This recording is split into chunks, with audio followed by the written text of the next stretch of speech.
ஜனாதிபதி அனுரகுமார திசாநாயக்க அவர்கள் நேற்றைய நாளில் ஹோமாகமையில் மக்கள் மத்தியில் உரையாற்றியிருந்தார்.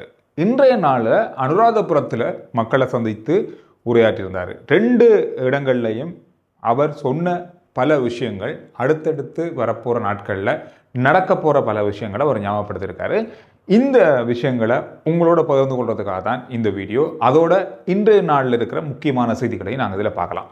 அதாவது ஜனாதிபதி அவருடைய உரையில் கடந்த காலங்களில் சொன்ன விஷயங்களையும் தாண்டி ஒரு சில புதிய விஷயங்களையும் சொல்லியிருக்காரு. அதாவது இப்போ பலருடைய குற்றச்சாட்டு, அரசாங்கம் பழைய ஆட்சியாளர்களை பழி வாங்குறதுக்காக தான் இந்த மாதிரியான நடவடிக்கைகளை இப்போ இருக்க அரசாங்கம் எடுக்கிறாங்க அப்படின்ற குற்றச்சாட்டை முன்வைக்கிறாங்க.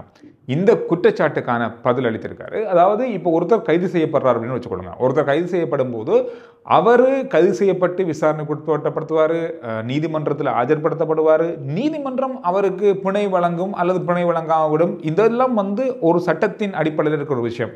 சில வேளையில் இப்போ கைது செய்யப்படுறவர் இன்றைக்கு இப்போ அவருக்கான பிணை வழங்கப்படலாம், நீதிமன்றம் நாளைக்கு பிணை வழங்கலாம், இல்லை 100 கிழமையில் வழங்கலாம். அது ஒவ்வொரு வழக்கை பொறுத்ததும் அந்த விசாரணைகளை பொறுத்ததுமாகத்தான் அது இருக்க போகுது.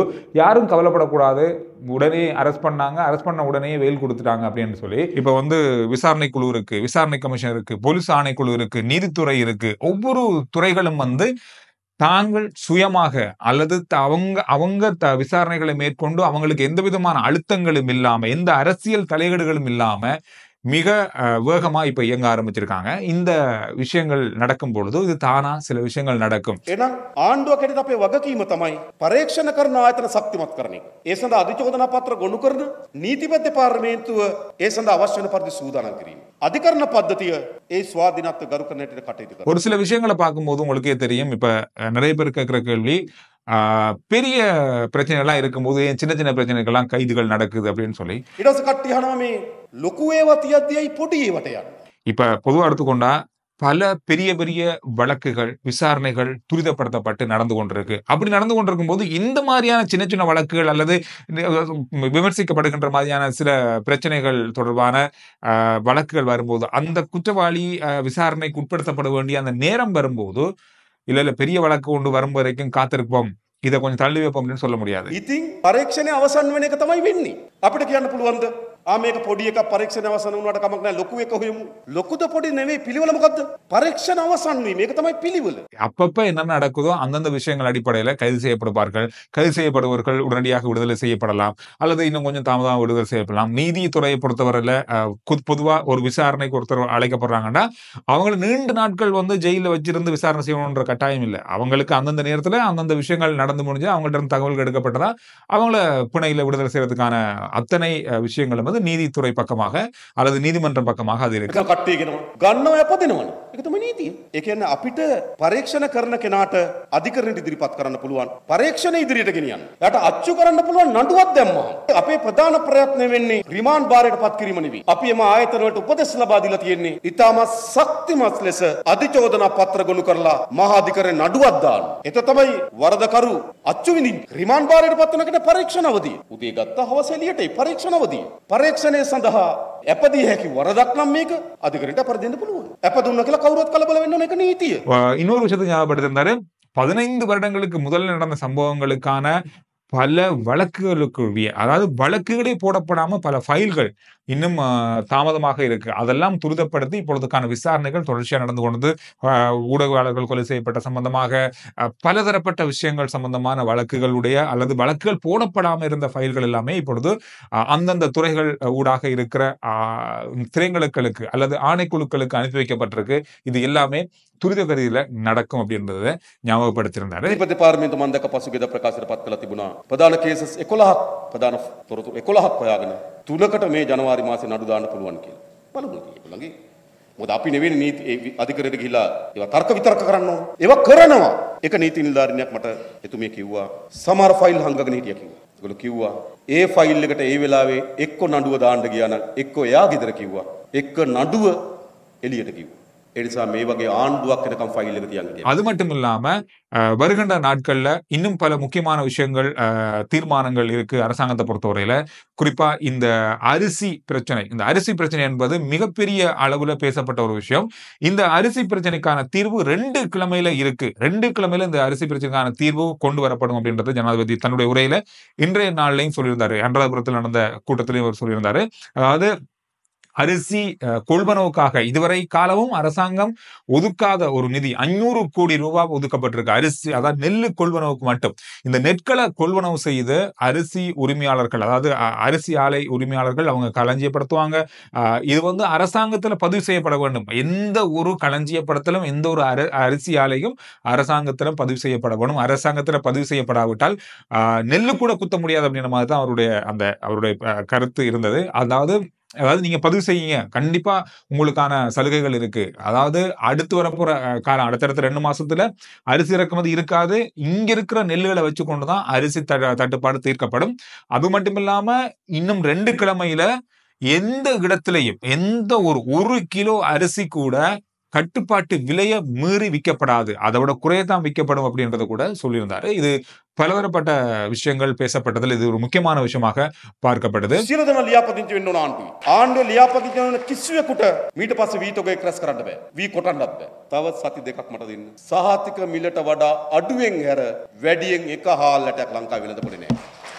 சத்தி දෙකක් දෙන්න. அது மட்டும் இல்லாம பொதுவா முதல்ல சொன்ன மாதிரி சுயமா இப்பொழுது ஆணைக்குழுக்கள் இயங்குகிறது, திணைக்களங்கள், அரசு நிறுவனங்கள் இயங்குது அப்படின்றதுக்கான உதாரணம் வந்து இப்போ மின்சார கட்டணம் குறைக்கப்பட்டது. மின்சார கட்டணம் குறைக்கப்படும் பொழுதோ இது பொது பயன்பாட்டு ஆணைக்குழு தானே குறைச்சது அப்படின்னு சொல்லி நிறைய பேர் சொல்றாங்க. இது அரசாங்கம் இல்லை, இது மின்சார சபையும் குறைக்கல, அமைச்சரும் குறைக்கல, இது பொது பயன்பாட்டு ஆணைக்குழு தான் குறைச்சாங்க. பொது பயன்பாட்டு ஆணைக்குழுவே அரசாங்கம் தான், அரசாங்க திணைக்களம் தான், அரசாங்கத்தினுடைய ஒரு ஆணைக்குழு தான். அவங்க அதாவது மின்சார கட்டணம் குறைக்கிற அப்படின்றது மின்சார சபை ஒரு தகவலை சொல்லுவாங்க. பொது பயன்பாடு ஆணைக்குழு ஆணைக்குழு அதை அதிகரிக்கிறதா இல்லையான்றது தீர்மானிப்பாங்க. இவங்களே அதை செய்து கொள்வாங்க. இதுக்கு அமைச்சரோ அல்லது அரசியல்வாதிகளோ தலையிட மாட்டாங்க. அவங்க இதை தங்களுடைய பேர்ல அதை போட்டுக்கொள்ள வேண்டிய அவசியம் இல்லை. இந்த திணைக்களங்கள் இந்த மாதிரி எல்லா விஷயங்களுக்கும் பொது மக்களுடைய சேவைகளுக்காக ஒவ்வொரு திணைக்களங்களும் ஒவ்வொரு நிறுவனங்களும் வந்து அமைக்கப்படும். அது எல்லாமே சுயமா இயங்கும். இதுதான் வரும் நாட்களில் இந்த அரசியல் கலாச்சாரத்தில் இருக்க போகுது. இந்த அரசியல் கலாச்சாரத்தை முழுசா மாத்துறதா இந்த அரசாங்கத்துடைய திட்டமா இருக்கு. பழைய ஜனாதிபதிகளை பழி வாங்குறதோ அல்லது அவங்களுடைய வீடுகளை பறிக்கிறதோ இல்லை. அவங்களா வந்து அந்தந்த விஷயங்களை உணர்ந்து இன்றையிலிருந்தாவது இந்த புதிய ஒரு மாற்றத்திற்கு, மக்களுக்கான சேவைக்கான ஒரு மாற்றத்திற்கு வரணும் அப்படின்றத கூட ஞாபகப்படுத்திருந்தாரு. அது மட்டும் இல்லாம முன்னாள் ஜனாதிபதி ஒருவர், பெண் ஜனாதிபதி ஒருவர் பெரிய ஒரு அளவு 10,000 அடி நீளமான வீட்டுல அவங்க இருக்காங்க. தனியே இருக்கிற ஒருத்தருக்கு என்னதுக்கு இவ்வளவு பெரிய வீடு, தனியே இருக்கும் போது பேய் வராதா அப்படின்ற மாதிரி கூட ஒரு நகைச்சுவையா பல விஷயங்களை இந்த கூட்டங்கள்ல பேசியதை பார்க்கக்கூடியதாக இருந்தது. අනිත් මෙතනියගේ වර්ගඩි 15,000යි. ඉතින් තනි කෙනෙක් වර්ගඩි 15,000ක හොල්මන් නැද්ද මන්ද? இப்ப இருக்கிற அமைச்சர்கள் அல்லது நாடாளுமன்ற உறுப்பினர்கள் இந்த அரச செலவினங்களை குறைக்கிறோம் அப்படின்னு சொன்னோம். இந்த குறைவினங்களை நீங்க இப்ப அண்மை நாட்களை பார்த்திருப்பீங்க. எங்கேயாவது அமைச்சர்களோ அல்லது அரசியல்வாதிகளோ அல்லது ஜனாதிபதியோ போகும்போது பெரிய வாகன பேரணிகளை நீங்க பார்த்திருக்க மாட்டீங்க. 3 வாகனம் போதும்னு சொன்னா அது என்னுடைய வாகனம் மட்டும்தான், அதாவது ஜனாதிபதி போறது மட்டும்தான். காரணம், எனக்கு பாதுகாப்புக்கு ஒரு வாகனம், அந்த வாகனம் நான் போற வாகனம் பழுதானா அதுல ஏறி மற்ற வாகனத்துல போறதுக்காக 3 வாகனங்கள் மாத்திரம்தான் இப்பொழுது பயணிக்குது. அதோட அமைச்சர்கள் போகும்போது ஒரே ஒரு வாகனம் மட்டும்தான். அவர்களுக்கு பாதுகாப்பு மிக குறைவு, சொந்தமா அவர்களுக்கு மேலதிகமான வாகனங்கள் இல்ல, வாகன பெர்மிட் இல்ல, மின்சார கட்டணம், அவருடைய வீட்டுக்கான மின்சார கட்டணம் அவர்கள் தான் கட்டணும், நீர் கட்டணம் அவர்கள் தான் கட்டணும். அந்த மாதிரியான மிக மிக குறைந்த சலுகைகளோட தான் இப்ப இருக்கிற அமைச்சர்களும் இப்ப இருக்க அரசாங்க அலுவலகங்கள் அதிகாரிகள் வந்து இயங்கிக் கொண்டிருக்காங்க. வாகன 3ක් ගියොත් ඒ මම මගේ වාහනයයි වාහනට මොකක් වුණොත් මම නගින්න ඕන වාහනයයි අපේ ආරක්ෂිතදාරින් වාහනයයි. இந்த விஷயங்கள் தான் அவருடைய உரைகள்ல நேற்றும் இன்றைய நாள்லையும் மக்களை சந்திக்கும் போது சொன்ன விஷயங்களாக இருந்தது. அதோட மேலதிகமான செய்திகள் பார்க்கும்போது அரச ஊழியர்களுக்கான அரசு திணைக்கள அதிகாரிகளுக்கான சம்பள உயர்வு அவர்களுடைய தேவைக்கு ஏற்ற வகையில ஆராய்ந்து அவர்களுக்கான சம்பள அதிகரிப்பு செய்யப்படும் அப்படின்றதும் இன்றைய நாளில் செய்திகளை பார்க்கக்கூடியதாக இருந்தது. இன்று காலையில வந்த ஒரு செய்தி, 3 பேருந்துகள் ஒன்றோடு ஒன்று மோதி 29 பேர் காயமடைந்திருந்தாங்க. இது காலி அக்குரச பிரதான வீதியில இடம்பெற்ற விபத்தாக பதிவாகி இருந்தது. இந்த செய்தி தான் காலையிலே நீங்க சோசியல் மீடியாவோ செய்தித்தளங்களை பார்க்கும்போது இருந்த மிக மிக பிரதானமான செய்தியாக இருந்த செய்திகள். எனவே இன்றைய நாளில் அதிகமாக பார்க்கப்பட்ட செய்திகள். ஞாயிற்றுக்கிழமை நிறைய செய்திகளுக்கும் விடுமுறை பரவலா பார்த்தா எல்லா ஞாயிற்றுக்கிழமையும் இப்படிதான் இருக்கும். ஆனா ஜனாதிபதி இன்றைய நாளில் ஆற்றிய உரை, நேற்று ஹோமாகமையில் ஆற்றிய உரை, இதெல்லாமே தான் இன்றைய நாளில் பரவலா எல்லா சிங்கள செய்தி ஊடகங்கள்ல பிரதானமான செய்திகளாக இருக்கு. எனவே அந்த செய்திகளை உங்களோட பகிர்ந்தாச்சு. இன்றைய நாளில் நடந்த மிக முக்கியமான செய்திகளையும் பார்த்தோம். நாளைக்கு நான் இன்னொரு வீடியோவில் உங்களை சந்திக்கிறேன். RJ Chandru report YouTube channel, Facebook page, WhatsApp channel, இது எல்லாத்தையும் ஃபாலோ பண்ணுங்க. நன்றி, வணக்கம்.